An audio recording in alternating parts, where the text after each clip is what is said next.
नमस्कार, मैं अलीशा और आप देख रहे हैं न्यूज 24 मध्य प्रदेश छत्तीसगढ़। बुलेटिन की शुरुआत करेंगे बड़ी खबर के साथ। बता दें, सीएम भूपेश बघेल का कांकेर दौरा है। बादल और कोंडागांव में भेंट मुलाकात उनका आज कार्यक्रम है। जनता के साथ संवाद करेंगे सीएम भूपेश बघेल। बिलासपुर भोपाल विमान सेवा का साथ ही साथ शुभारंभ भी करेंगे। गोधन योजना के हितग्राहियों को भुगतान भी करेंगे सीएम भूपेश बघेल। बता दें, 15 करोड़ 37 लाख रुपए की राशि का ऑनलाइन भुगतान किया जाएगा और कई विकास कार्यों का लोकार्पण और शिलान्यास भी करेंगे सीएम भूपेश बघेल।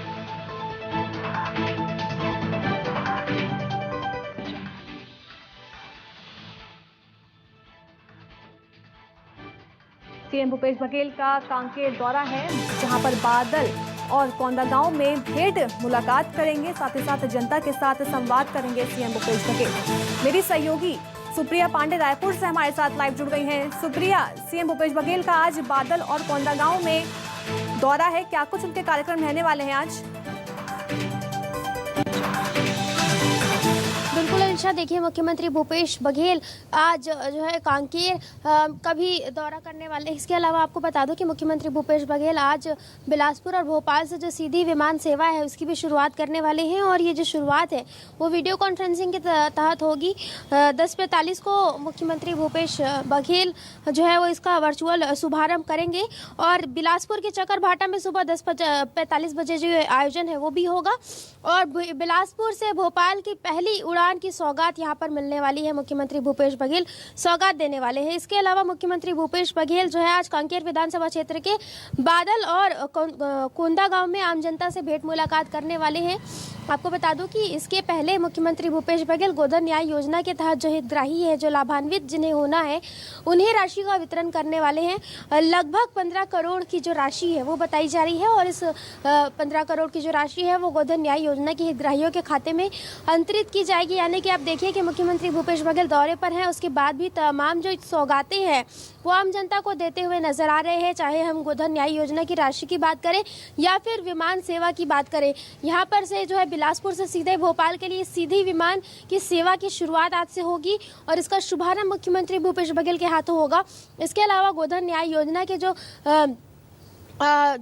लाभार्थी है उन्हें भी लाभ मिल सकेगा। इसके अलावा मुख्यमंत्री भूपेश बघेल उस क्षेत्र में आम जनता से भेंट मुलाकात करेंगे और आम जनता से जानेंगे कि उनकी क्या कुछ समस्याएं हैं और समस्याओं का किस तरीके से निराकरण होना है।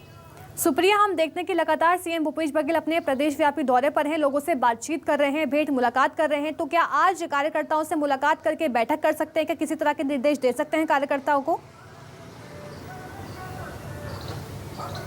देखिए, अभी निर्धारित कार्यक्रम की अगर हम बात करें तो मुख्यमंत्री भूपेश बघेल जो है बिलासपुर से भोपाल के लिए सीधी विमान की जो सुविधा है वो उपलब्ध होने वाली है आज प्रदेशवासियों को। उसकी शुरुआत मुख्यमंत्री के हाथों होगी।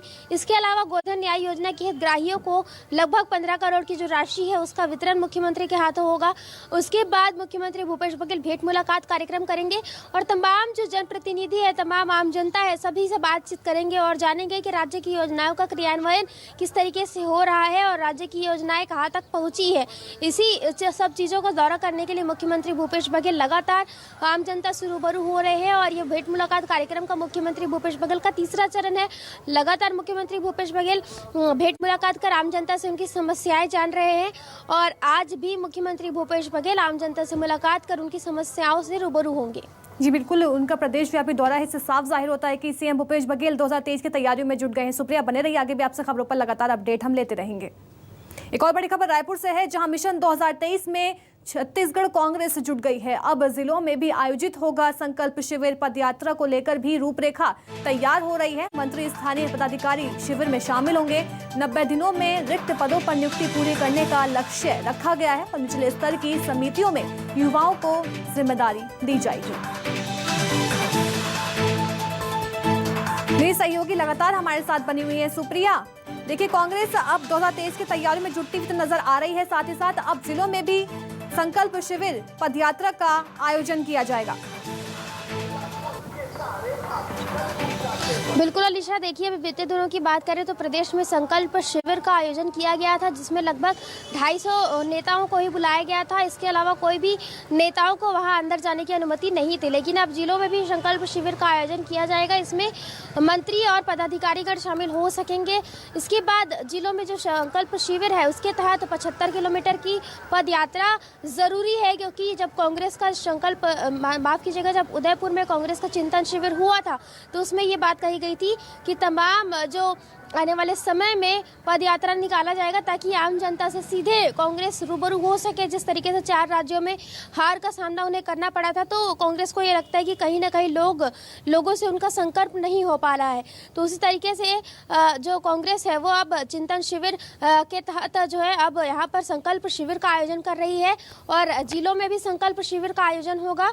और यहाँ पर की जो तमाम कांग्रेस पार्टी है वो यहाँ पर विभिन्न जिलों में आयोजन तो होगा ही, लेकिन 75 किलोमीटर की पदयात्रा होगी। इस दौरान आम जनता से कांग्रेस संपर्क करेगी और तमाम जो जनता है उनसे रूबरू होने का भी मौका इस दौरान उन्हें मिलेगा। सुप्रिया, देखिए निचले स्तर की समितियों में भी युवाओं को जिम्मेदारी जो है वो दी जाएगी, तो इससे पार्टी पर कितना असर पड़ेगा, पार्टी को किस तरह से फायदा होने वाला है? बिल्कुल पार्टी को फायदा होगा, क्योंकि अब कांग्रेस जो है 50-50 के फॉर्मूले पर जो है नज़र बनाई हुई है और चिंतन शिविर में उन्हें निर्देश भी दिए गए थे बीते दिनों की 50-50 के फॉर्मूले पर कांग्रेस को काम करना होगा। यानी कि पार्टी में जो है 50% युवा और 50% वरिष्ठ लोग, इन लोगों के साथ ही कांग्रेस जो है मिलकर काम करने वाली है। और 75 किलोमीटर की जो पद यात्रा है वो प्रत्येक जिले से यहाँ पर कांग्रेस निकालने वाली है और पद यात्रा के दौरान फिर तमाम जो आम जनता है उससे रूबरू कांग्रेस होने वाली है। तो इसी तरीके से यहाँ पर चिंतन शिविर में जो भी बातें कही गई थी उसका क्रियान्वयन यहाँ पर प्रदेश में लगातार हो रहा है और पीसीसी भी इसके लिए एक रणनीति बना रही है कि किस तरीके से संकल्प शिविर में जो जिलों में आयोजित होगा उसमें कौन कौन सी बातें कही जाएंगी और पदयात्रा के लिए किस स्थान से किस स्थान तक जाना होगा। तो ये तमाम बातें को लेकर के पीसीसी एक रणनीति भी बना रही है। जी बिल्कुल, पदयात्रा को लेकर भी रूपरेखा तैयार हो रही है। सुप्रिया हमारे साथ बने रही, आगे भी आपसे खबरों पर लगातार हम अपडेट लेते रहेंगे। एक और बड़ी खबर रायपुर से है, जहां बीजेपी के मोर्चा के राष्ट्रीय अध्यक्ष का छत्तीसगढ़ दौरा है। आज छत्तीसगढ़ दौरे पर आएंगे लाल सिंह आर्या। बता दें कि शंकर नगर मंडल के चौपाल में शामिल होंगे लाल सिंह आर्या। कई पदाधिकारियों की लाल सिंह आर्या बैठक भी लेंगे। बीजेपी मोर्चा के राष्ट्रीय अध्यक्ष का आज छत्तीसगढ़ दौरा है। बता दें कि शंकर नगर मंडल के चौपाल में शामिल होंगे लाल सिंह आर्या। बड़ी और अहम जानकारी रायपुर से है, जहां कई पदाधिकारियों की लाल सिंह आर्या बैठक भी लेंगे।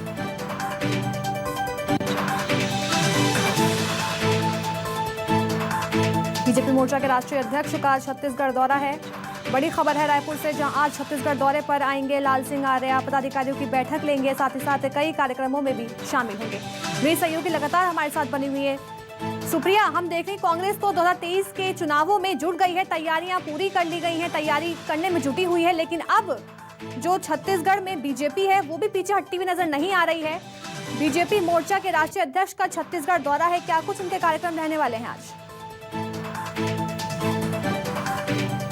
बिल्कुल अलीशा, भाजपा अनुसूचित जनजाति मोर्चा के जो अध्यक्ष लाल सिंह आर्या वो यहाँ पर दौरे पर रहेंगे और आज तमाम जो बीजेपी के अनुसूचित जाति मोर्चा है वो जन चौपाल का आयोजन करेगी और जो लाल सिंह आर्या है वो शंकर नगर में जो जन चौपाल का आयोजन होगा उसमें सम्मिलित होंगे। जन चौपाल के तहत भाजपा के जो तमाम पदाधिकारी है, कार्यकर्ता है, वो आम जनता से रूबरू होंगे, उनकी समस्याओं को सुनेंगे।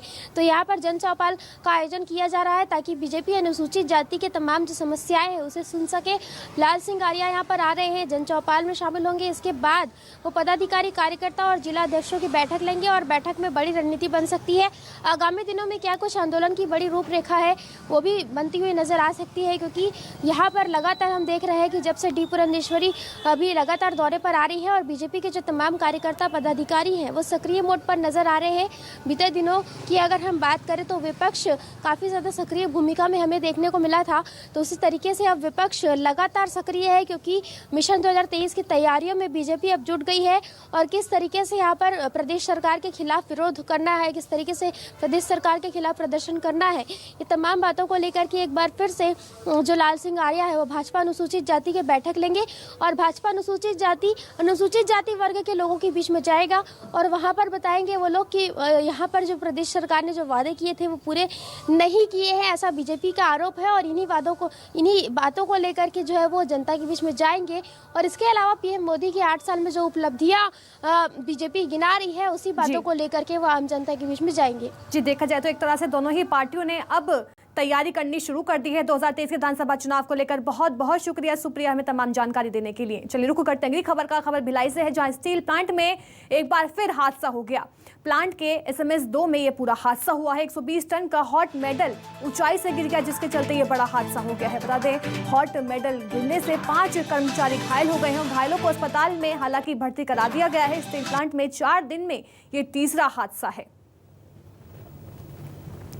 भिलाई स्टील प्लांट में फिर हादसा हो गया है। बता दें कि 4 दिनों में ये तीसरी बार हादसा हुआ है। प्लांट के SMS 2 में ये बड़ा हादसा हुआ। 120 टन का हॉट मेटल लेडल गिरने से ये बड़ा हादसा हुआ है। खबर कोंडागांव से है, जहां सीएम भूपेश बघेल ने लीमदरहा मिडवे रिजॉर्ट का लोकार्पण किया। जगदलपुर नेशनल हाईवे पर केशकाल घाटी से लगे हुए 25 एकड़ में फैला है रिजॉर्ट। बता दें कि प्रदेश में पर्यटकों के लिए अपने किस्म का पहला रिजॉर्ट है, जहां राष्ट्रीय एवं अंतर्राष्ट्रीय स्तर के व्यंजन उपलब्ध होंगे। टूरिस्ट फुर्सत के पल बिताने मिडवे रिजॉर्ट में आ सकते हैं। बता दें, लीमदरहा मिडवे रिजॉर्ट की सबसे बड़ी खूबी ये है कि यहाँ के प्रसाधन और फूड जाने के लिए टूरिस्ट का प्रवेश हमेशा निःशुल्क रहेगा। यात्री जो जगदलपुर जाते आते हैं उसके बीचों बीच में है, तो जिसको फ्रेश होना है उसके लिए भी जरूरत है, नाश्ता वगैरह करना है उसके लिए भी, कुछ सामान खरीदना है, कुछ समय बिताना है, उसके लिए बहुत बढ़िया। पर्यटन के क्षेत्र में केशकाल विधानसभा पूरे कैसा आगे, ये तो बहुत सुंदर बना है। यही तो हमारी पहचान है, यही खूबसूरती है जिसे देश दुनिया को जानना चाहिए था। कांकेर पहुंचे मुख्यमंत्री भूपेश बघेल ने एक बार फिर हसदेव में पेड़ काटे जाने का विरोध कर रहे लोगों पर निशाना साधा है। सीएम बघेल ने कहा कि कुछ लोग इस मामले में सिर्फ राजनीति कर रहे हैं। कोयला चाहिए तो खदान चलानी पड़ेगी। इस साल यहां 8000 पेड़ काटे जाएंगे, लेकिन कुछ लोग 8 लाख पेड़ कटने का हल्ला कर रहे हैं।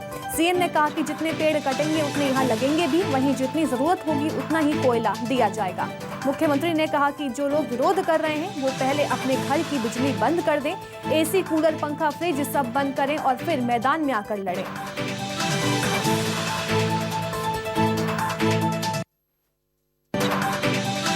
लोग तो राजनीति करने के लिए राजनीति कर रहे हैं। क्या है कि यदि नहीं करेंगे तो उनका अस्तित्व समाप्त हो जाएगा। यदि आप देखेंगे, लेबरू एलिफेंट कॉरिडोर हम लोगों ने बनाया, पहले 450 वर्ग किलोमीटर का था, आज वो 1950 वर्ग किलोमीटर का है। पहले सारे खदान को बहाल कर दिया गया था लेबरू एलिफेंट।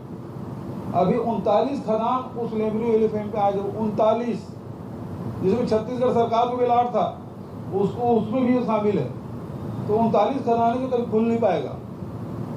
अब रही बात जो राजस्थान गवर्नमेंट को मिला हो, जो खदान चल रहा है, तो चल रहा है खदान कैसे बंद करोगे? आज कोयले की जरूरत है नहीं।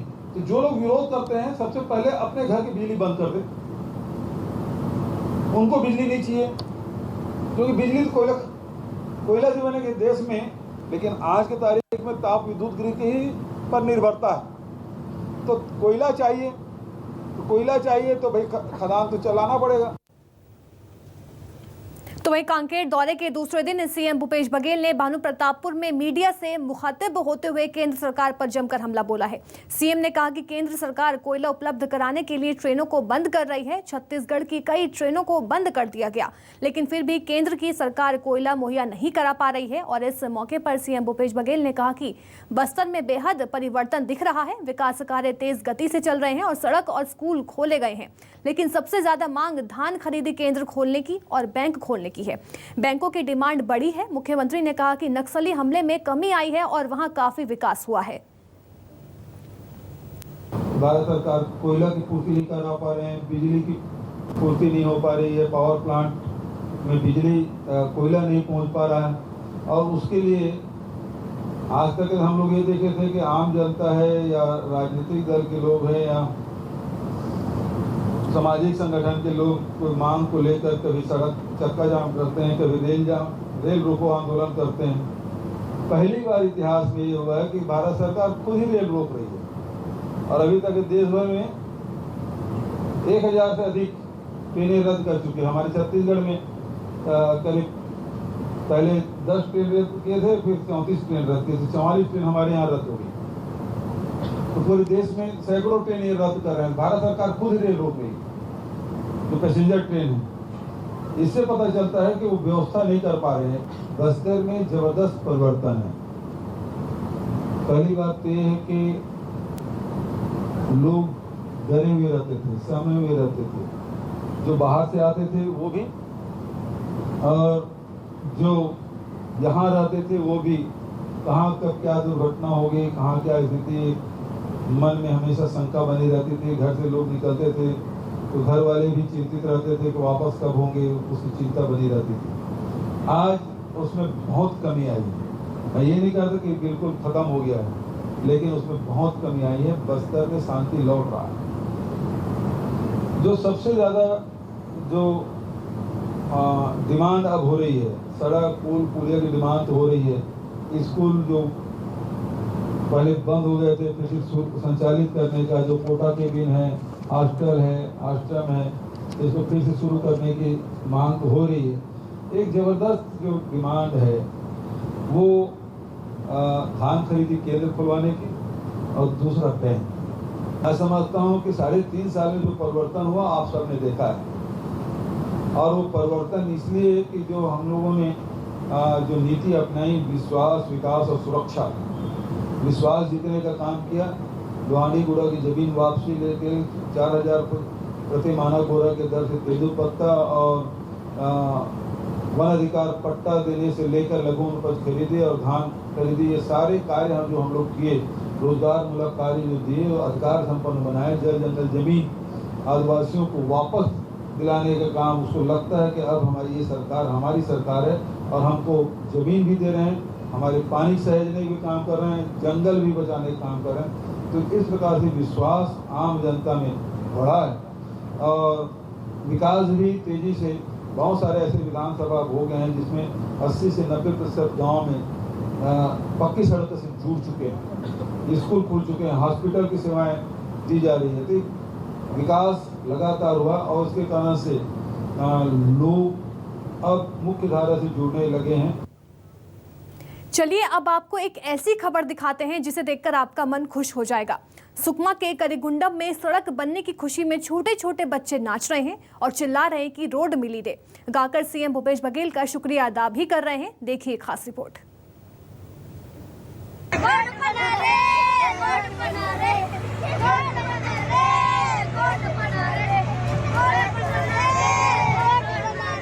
खुशी से झूमते बच्चे नाच रहे हैं, गा रहे हैं। इन बच्चों को ना तो कोई खिलौना मिला है, ना ही मम्मी पापा ने पैसे दिए हैं, बल्कि ये बच्चे मुख्यमंत्री भूपेश बघेल से मिले तोहफे पर झूम रहे हैं। इन बच्चों को तोहफे में सड़क मिली है जिस पर दौड़कर ये अपने सपनों की उड़ान भर सकेंगे। छत्तीसगढ़ के मुख्यमंत्री भूपेश बघेल ने सुकमा के करीगुंडम में सड़क बनवाने का काम शुरू करवाया तो ये नन्हे मुन्ने बच्चे उत्सव मनाने लगे। रोड मिली रे रोड मिली गाकर बच्चे सीएम बघेल का शुक्रिया अदा कर रहे हैं। बच्चों की खुशी को मुख्यमंत्री भूपेश बघेल ने अपने ट्विटर पर शेयर करते हुए लिखा कि उत्सव के माहौल में ये बच्चे झूम रहे हैं। इनके लिए गांव में सड़क बनना उत्सव से कम नहीं है। सुकमा जिले के करीगुंडम गांव में नई सड़क बनने की शुरुआत हुई तो बच्चों के सपने सैर करने लगे। 1.5 दशकों के कच्चे रास्तों को पीछे छोड़ते हुए इन बच्चों को अब नई सड़क मिल रही है। कच्चे रास्ते छोड़कर नया छत्तीसगढ़ तरक्की की राह पर दौड़ रहा है। Bureau report, news 24।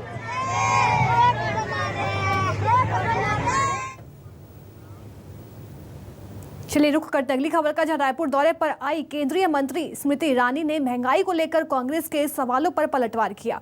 ईरानी ने कहा कि कांग्रेस शासित प्रदेशों में पेट्रोल डीजल के दामों में क्यों नहीं कमी की गई थी। भारत सरकार बार बार चाहे वो मुफ्त की वैक्सीन हो, मुफ्त राशन हो, अथवा 1 लाख करोड़ का डीजल पेट्रोल का दाम करके भार अपने सर पे लेना, ये मानवीय काम राष्ट्रहित में करती रहती है। प्रश्न ये उठता है कि कांग्रेस की सरकार दाम अपने प्रदेशों में कम क्यों नहीं करती। ब्रेक के बाद फिर से स्वागत है आप सभी का। अब खबर रायपुर से है, जहां केंद्रीय मंत्रियों के दौरे पर मंत्री रविंद्र चौबे का बयान सामने आया है। उन्होंने कहा कि छत्तीसगढ़ को टारगेट कर केंद्रीय मंत्री लगातार छत्तीसगढ़ का दौरा कर रहे हैं और केंद्रीय मंत्रियों के पास महंगाई पर जवाब नहीं है कोई, और बढ़ती महंगाई के लिए केंद्र सरकार जिम्मेदार है।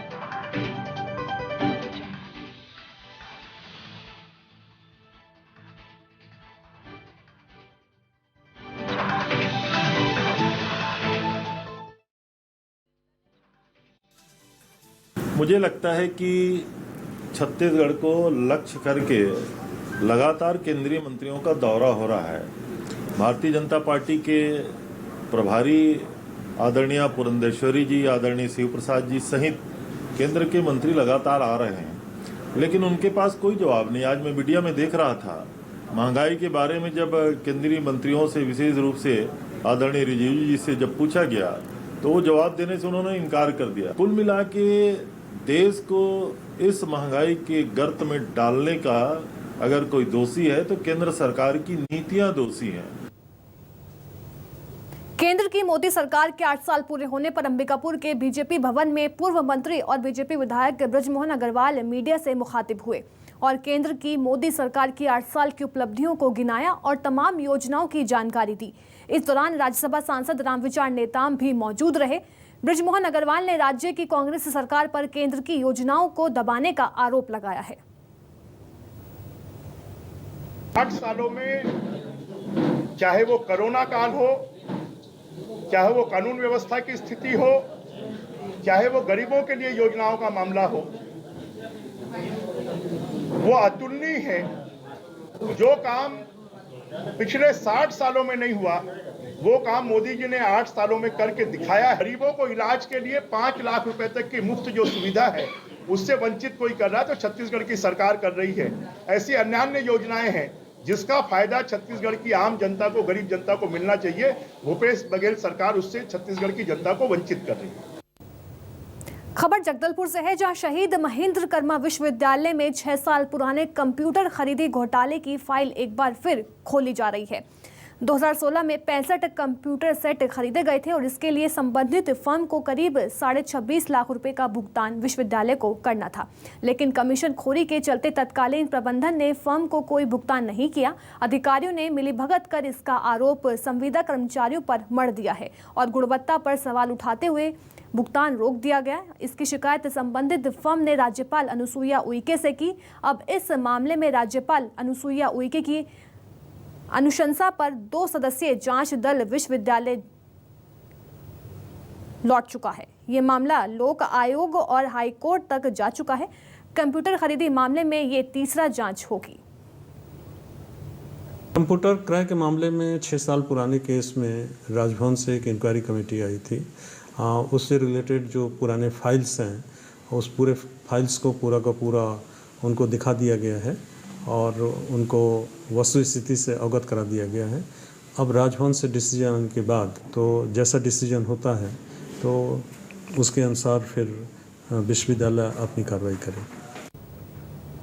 खबर रायपुर से है, जहां मनरेगा कर्मचारियों ने प्रदर्शन किया। नौकरी से निकालने पर मनरेगा कर्मचारी संघ नाराज है। बता दें कि सेवा समाप्ति आदेश जारी होने पर रायपुर में ये प्रदर्शन किया गया है। कर्मचारियों ने वादा निभाओ रैली भी निकाली और मनरेगा कर्मचारी संघ के प्रदर्शन प्रवक्ता सूरज सिंह का इसको लेकर बयान भी सामने आया। उन्होंने कहा कि 2 महीने से हमारी अनिश्चितकालीन हड़ताल जारी है, कार्रवाई करके हमको डराना चाहते हैं। नियमितीकरण की मांग को लेकर बूढ़ा तालाब पर प्रदर्शन किया गया।